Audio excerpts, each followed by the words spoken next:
7 tahun yang lalu. Hari di mana dunia tertimpa malapetaka.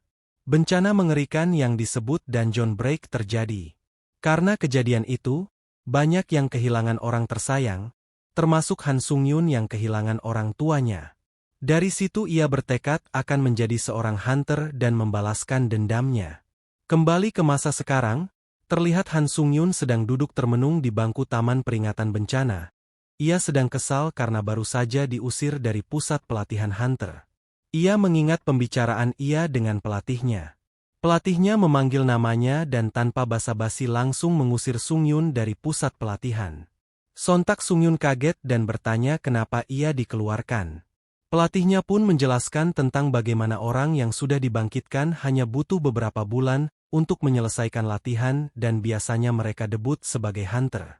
Namun Han Sung-yun sudah berlatih selama 7 tahun. Tapi tidak ada kemajuan sama sekali. Dan dengan ekspresi kesal si pelatih berkata bakatmu lebih buruk daripada sampah. Lalu semua peserta pelatihan berkumpul dan mencemooh Sung-yun. Tiba-tiba kaleng minumannya hancur karena ia sangat kesal dengan dirinya. Bagaimana bisa selama 7 tahun kemampuannya tidak meningkat sama sekali? Di saat ia sedang meratapi kekesalannya, tiba-tiba terdengar suara seorang ibu dan anak yang sedang membahas tentang bagaimana ayahnya meninggal. Si ibu menasehati anaknya untuk jangan pernah menyerah. Lalu Sung-yun tersontak oleh ucapan mereka dan segera menghampiri mereka berdua. Dan tanpa kata-kata ia membungkuk dan langsung lari meninggalkan ibu dan anak tersebut. Sambil berlari ia pun tersadar dan memutuskan untuk tidak menyerah.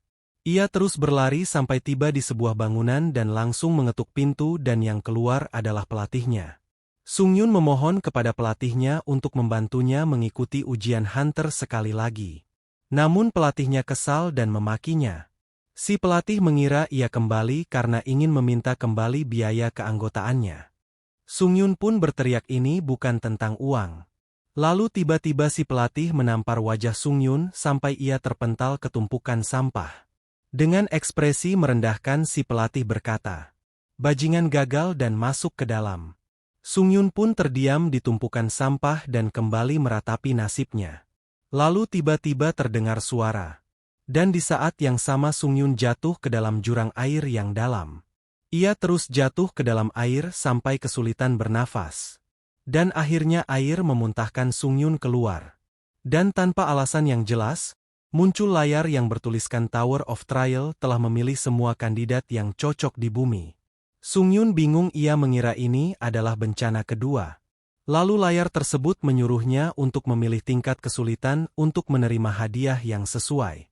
Sung-yun menggigit bibirnya, ia tidak tahu apa yang terjadi dan langsung memilih tingkat sulit.